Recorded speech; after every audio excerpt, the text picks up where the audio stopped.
We're going to go ahead and jump Welcome, right in and get welcome. started. Guys, listen, I know for those who are here, those who are going to be here soon, listen, thank you so much for tuning in. We are back with another season of Indie Talks. Of course, I am your host, Aasha Lewis Redway. And it's your girl, Danielle Meeks. Listen, we bring you nothing but the best. And look, tonight's episode, listen, we have no other than the beautiful, most talented Miss Danah Dane. How are you? Thank you. Thank you so much for having me. I'm doing great. Okay, first of all, I got this. I gotta give you your props. You looking Yeah, fly. You got this she whole, came in with the you shade, got the like, Beyonce Renaissance fly era kind of going on. I love it. I'm good. Thank you so much. Of course, of course. So let's jump right into it. So of course, we know some part of your story, but we want you to kind of give your story to the audience for those who may not know, okay? And basically how you got started in your journey on this musical path and, kind of being in the industry and then kind of stepping back a little bit and just coming back. Yeah. Like you said, I've been doing this for a long time, off and on.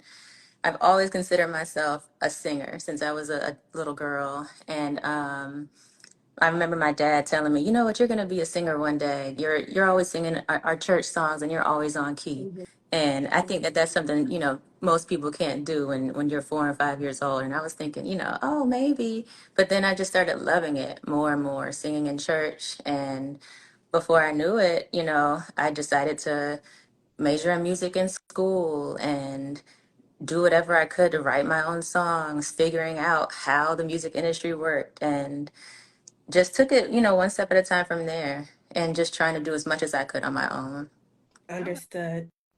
now how did you get to the point where you're like, okay, I'm getting in the studio or meeting with producers and like actually like bringing a song together? Um, a lot of times it just kind of happened. Like you didn't know what manifesting was way back then, but you're thinking about it constantly and all of a sudden you have somebody in your friend circle saying, "Hey, I make beats. Hey, my cousin has a studio. I heard you sing." And I would say, "Yeah, I'm down to write. I'm down to sing. What do you need? Can I lay a hook on your song?" I was just open and ready to do Mm-hmm. anything. So that was pretty much how it started for me. And then I started taking it more seriously, making more and more connections, and it kind of unfolded from there. Oh, What was that one? Oh, sorry, Danielle, go no, no, ahead. no, go.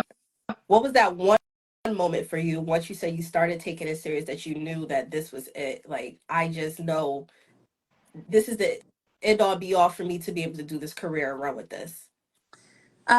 I would say I think I was about 14 years old when one of my producers took me to the Neptune studio. And Pharrell wasn't there, but I was able to work with some of their engineers, and they were just kind of showing me how to structure a song, how to record. The producer was telling me how to, record correctly and write a song beginning to end. And Mhm. I remember being so nervous, and but just feeling like this is it. It was like the most alive I had ever felt. Mm, And I've always been a really relaxed child and or person rather. And when I stepped into that studio, it was like, wow, this is exciting. Like I felt like this felt right. And that was when I knew I wanted to do it for the rest of my life. mm. Okay.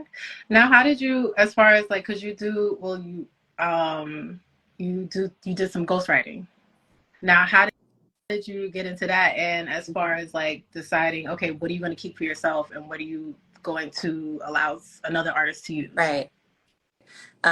Well, it's funny because I guess I would have to have ugh, I don't know if I can even say the people that we worked with in New York, but we were so young that it was like we were just ready to give up everything that we were writing. And I was trying to just be a writer at that point when I was ghostwriting with my friend Ashley in New York. And I remember thinking, okay, if someone wants us to do R&B, rock, country, rap, Mm-hmm. I'll do it. So we just kind of went in willing to do whatever for whatever the artist needed. It wasn't really a give and take type of thing for me. Okay. Okay. So it wasn't Yeah. like, okay, you make a song and then you decide that you're going to give it away to another artist. It's like, Mm-mm. okay, they tell you what specifically they want the song to be about, and you write based upon what they want. Yes, a lot of times they would tell us what they wanted, like the different producers that we worked with. They would tell us what they wanted or what they were looking for, what type of genre, and we would just try our best to deliver. And that was really our first big gig, like working with these big producers in New York. Mm-hmm. And it definitely taught me a lot. Like we were so young, like we didn't have a lot of things set up correctly. We would just go in and give them everything and then just leave the studio like, okay, we did it. Like that was great. So I learned a lot from that experience. It was definitely not for the faint of heart, but it definitely shaped me. Okay. I have a Listen, follow-up question with that, because now I don't know if you're familiar with Tiffany Red. She has been in the news lately, and she's been talking about like a lot of artists that she's worked with, and a lot of them haven't been either giving her credit or the amount of credit on certain songs. Did you ever come across that issue when like writing a song for another artist, or certain like with split sheets and stuff like that? Not really, because we were always working with the producers, like giving Okay. them what they needed to get these records placed. So we didn't even get that far. But yeah, if that did happen, I probably would have, just tried to get an attorney or something to straighten it out. But we didn't even get that far. We just gave whatever we needed to the producers to get the records placed. Okay, that's good. yeah, and I think this, like you said, it's not for the faint. It's a lot of things to definitely learn. Danielle brought up a good point about Tiffany Red, and also that comes with, I know a part of her story. She talked about, being young and ghostwriting as well, and certain things. And, sometimes you got some people in your corner that can guide you. You got some people that listen. They just kind of tell you it is what it is, and You you take it either or know leave it or it. you don't know it. Yeah. And I'm glad now that we can, people can research and understand and ask questions and get, like you said, Dana, to get attorneys to be able to help them and guide them on these certain topics or areas and that they need to get the proper credit and proper rights that they deserve in their music. Exactly. I want to piggyback on you kind of making your route to the corporate world, kind of stepping back and being able to revamp yourself to kind of come back into this industry, because obviously the industry changes all the time, and setting yourself apart from a lot of the trending artists. hmm It's hard. But honestly, you have to just stick to what you're good at Mm. and who you are as a person. Trying to keep up with the trends is not, in my opinion, is not going to work because they're changing so quickly now.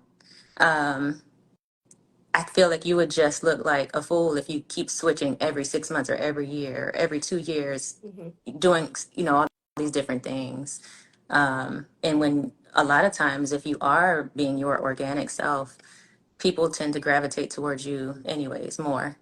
So I think that's the key. And I don't have much success yet, but I can notice Oh, girl, when I say am that. Don't say trying you to got a lot of success. Don't say that. You got a Yes. lot of success. I'm on 10,000 followers. Um, I feel like the times that I do try to force things or do something that I think people will like more than what comes naturally, Mm. that's when things don't work, or that's when things don't people don't give me a lot of feedback, good Hmm. feedback. But when I'm true to myself and I don't force anything and it's easy, that's when people are in my DMs saying, "Oh, I love this song. You sound so good.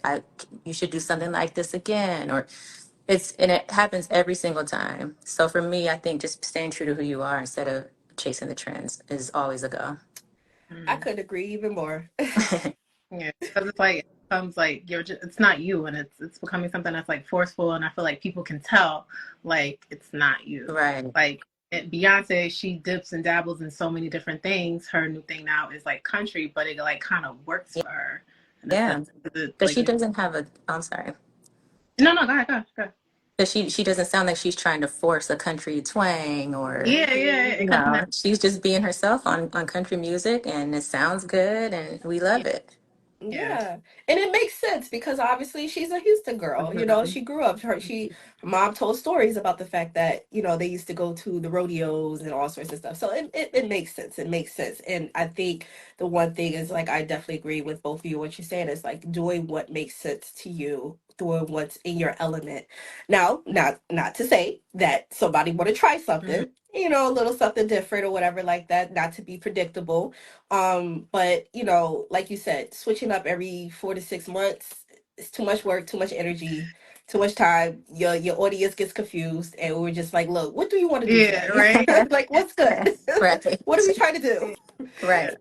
So, and then I want to let's go into the your debut single, because now you're back, right? You're this new Dana, and I want you to kind of talk about this single "Naked" and when this was your debut, back on the scene, and just talk about the emotions, because I think for you as a writer, like I listen to everything, and I definitely I'll go through, look at the lyrics, and it's amazing how to be able to depict all your emotions and being vulnerable. So let's talk about the seagull. That's one, and then let's kind of diverge into the you being able to get in that space of vulnerability. Yeah. Um, I take a lot of things from conversations that I have, and I also um, try to be transparent Mm. with my friends, my family, coworkers, and I always take it as like a moment of. I always try to take those vulnerability moments as learning moments, because I feel like when I'm vulnerable, other people will be vulnerable with me, and Naked came about when, well, my producer actually sent me the concept, but it was like perfect timing. He sent me the music, and he sent like this chant, let's get naked, get naked. It was really fast. And Mhm. I rewrote it a couple times, and I was kind of going through like this time where I felt like I was around a lot of people that had this facade up. And I just wanted to like strip emotionally. I wanted people to be more vulnerable. I wanted to be more vulnerable. I just wanted to have more real conversations. And we passed ideas back and forth a few times. And I remember right when I was finishing up the song, I talked to a friend of mine who's married, and she was telling me, it's a funny story, how her and her husband, like, they didn't fall back into love until they told each other what they didn't like about each other. Mm. And Mm, um, I just thought it was like such a profound thing to say. She was like, yeah, we didn't even really like each other very much for like a year. Wow. And when she told me everything that they kind of peeled back, it just helped me finish the song like perfectly. Like, mm, and then when I got to the hook, let's get naked with everything we're saying, I just thought it was a perfect segue. So to answer your question, I use life experiences, but I also pay attention to the conversations being had around me in order to tap into those vulnerable moments. mm. Do you have a I love that idea of you speaking with your married friend to be able to get that, because that's you know something that's in relationships, whether you're married or not. Mhm. It's just like you got to have those hard conversations to kind of peel back to get to each other, because you can go through your puppy love, your happy phases, and then you get to that point where it's just like, ooh, child, I can't Exactly. stand to look at you this moment. So how do we get back? So that's Right. amazing. So amazing. Go ahead, Danielle. So you are also coming up with your EP. Now, you described it as you wanted to bring back old school love. What is old school love to you? Old school love is that butterfly in your stomach feeling that makes you feel like you're ready to spend all night on the phone and fall asleep with the phone on the pillow. Um, and then, wake up the next morning ready to get breakfast, ready to cater to one another, ready to just serve each other. That's what old school love is to me. And why do you think like we don't have that anymore, especially like in today's age? Ooh, child. I I know this is such a loaded question. That is a ooh. I think it's cliche, but I think it's because of social media. So many people have so many options, Mm. um, and you can flip through so many things so quickly. And I think it's training our minds to be able to get whatever we want when we want it. Mm, And I even noticed that with like, it's so silly, like little things like if I want a certain bag of chips, like I feel like I have to go get it right now. And I feel like that is from my social media, just training my brain to be able to Oh flip yeah, through yeah, things. You know what I mean? yeah, Flip through things and see exactly what I want when I want it.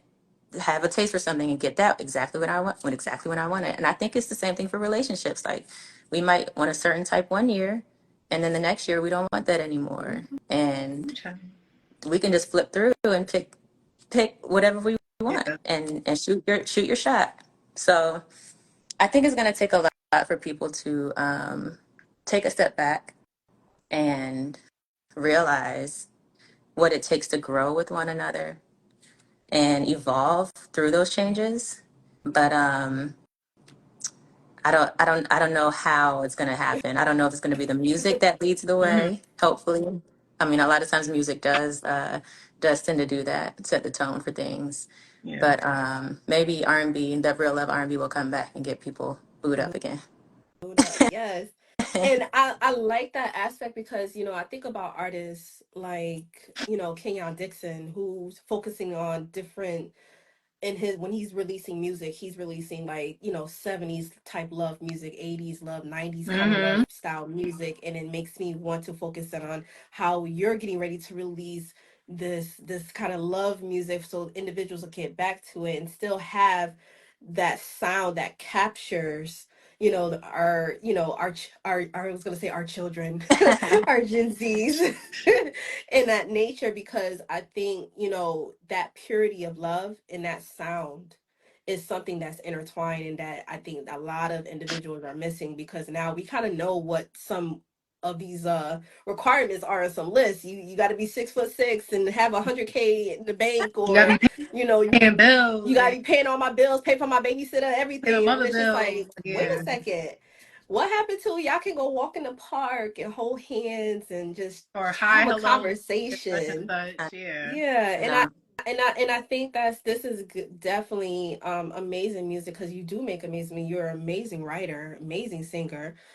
So I want to give you your props in regards to you and continuing your journey.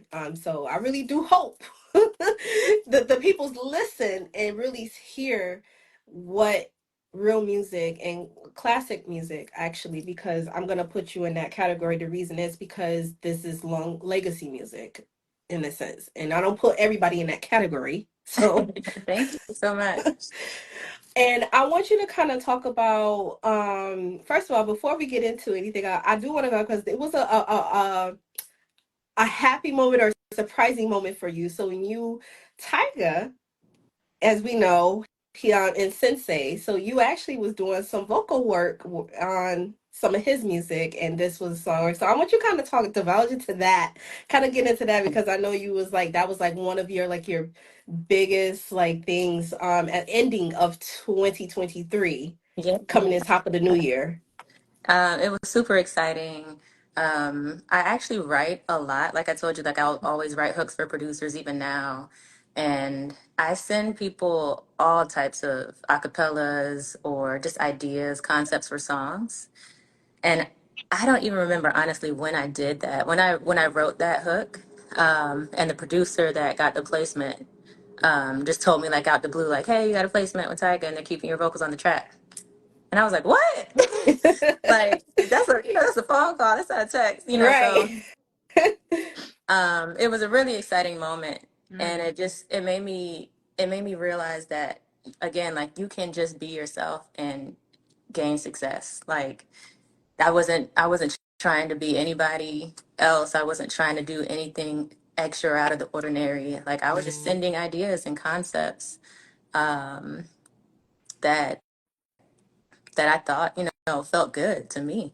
Mm. So for it to land a record like that, I was super super excited. Hey, congrats on Yes, that.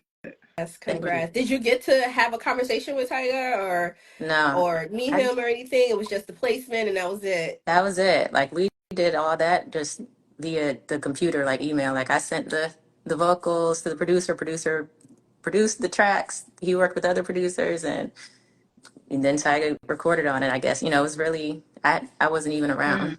I just Okay. sent the music. Listen, you That's still got dope, placed. That's all that right? That's matters. all that matters. That's all that matters. Now, when can we expect a date for your EP, Naked? I'm shooting for Okay. May.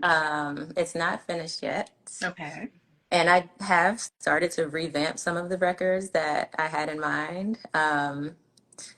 A lot of the feedback that I was getting was to give me something a little more up tempo, give people something a little more up tempo. So I am changing a couple of the records out. Okay. So I am shooting for May to get Okay. everything Okay. finished and released. We love that. We love Mm, to hear that. looking And forward to it. what do you hope that people take away from this EP?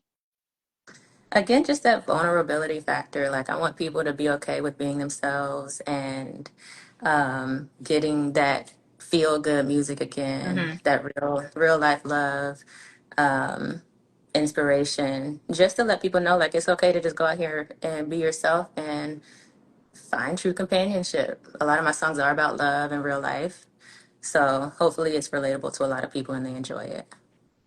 All right, Okay. listen. Go out here, find you some true love. All right, good love. That's the message. Not any kind of love.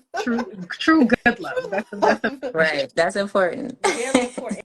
And first of all, Dan, I want to say thank you so much for just sitting here and having this conversation with us. This is amazing. We, definitely saying a lot of things to be to give something for the audience to take away, especially when it comes to about songwriting and being your true self.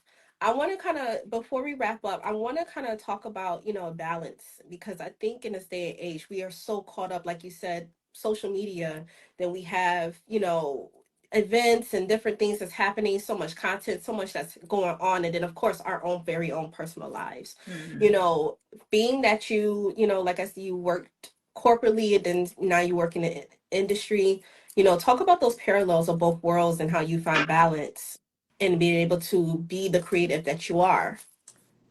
It's funny because when I went to corporate America, it taught me how to work. It gave me a great work ethic. And I didn't know how to work, honestly, when I first started making music. And I realized doing all those financial reports, spreadsheets, looking at all these legal Hmm. documents, how much effort I was putting into it. Mm-hmm. It made me realize how much effort I could be putting into my music and figuring out how to engineer for myself, figuring out how to, um, you know, just create songs on my own from start to finish without having an engineer and a producer in the room with me. Um, and just being able to take breaks within that. Hmm. Like if I knew that I needed to stay up all night to figure out how to pre-mix something before I send the stems out. Just taking a break from, taking a day off from corporate and from music and just, going for a jog and eating what I want for the day. You have to find that balance and take those breaks, but you also have to know when to really dig and put that work in. Mm-hmm. So I feel like corporate was a great tool for me to find those tools and those balances for music. That's Are you interesting. still balancing both, like corporate and I music, am. or music? Like, okay, so how was that? Because you initially, like, you put music on the back burner for a little bit to focus on working, and how was that, like, putting it more in the forefront and having a corporate job? How was that for you, especially for people who may be going through the same thing? Who's like, okay, I got to work, I got to pay bills, and whatever. Right, right. Well, you always make time for what you want, Hello. but it's hard. It is hard. Um, and for me, it did come back during COVID. Mm. When everybody went home, that was when I got my home studio set up working and, doing everything on my own completely and or trying to at least trying to research things and just trying to make it happen. And then when everybody started going back into the office, I had to start scheduling time for everything. Like Hmm. in the mornings, if I didn't finish laying a hook down or a record down the night before, I would have to like finish that really quick at like 6 a.m. and then at least send that off to the producer to see what he liked or didn't like. And then I go to work and then come back and get the messages from the producers and then finish what they wanted me to change. Um, and then on the weekends, that's when I could really like polish things up and get things fixed accordingly. So it's all about planning. Like you got to sacrifice and you have to plan. Very true. And music is fun for me. So like it's not I didn't really feel like I was missing out on anything. Like missing out on Hmm. weekends or parties or anything. Like I enjoy creating. So Because it became natural. It was just a natural thing for you, right? right. Oh, dang. Let me pull Danielle back in. Okay. And so before I ask my questions, get her popped back Okay. in. Let's see. Oh, Sorry, boop. it just like kicked me out. But I was listening to what you were saying. Like I don't know. Gotcha. So for our jump off out of here, I kind of want you to kind of go into, because I know in the beginning you definitely said like, hey, you have so much more to go, so much more to understand, so much more to learn, so much more to give. I want you to kind of talk about some, what was like one of your biggest experiences that you felt like, this was, whether it was good or bad, that you felt like this is something I have to take with me throughout this journey, throughout this walk, so I can be able to teach someone else or show someone else, what to do or what not to do. Don't get offended easily. Mm. Mm. I learned in the music industry, people are really emotional. We're so emotional in the creative process. Like, hey, sensitive Um, about my Yeah, shit, we man. yeah. are, we are, and people get offended easily. And a lot of times, we're all just trying to get a job done. Like this is still a Mhm. job. Um, so if you can just take things with a grain of salt and know that everybody's just trying to do the best that they can and get a great outcome.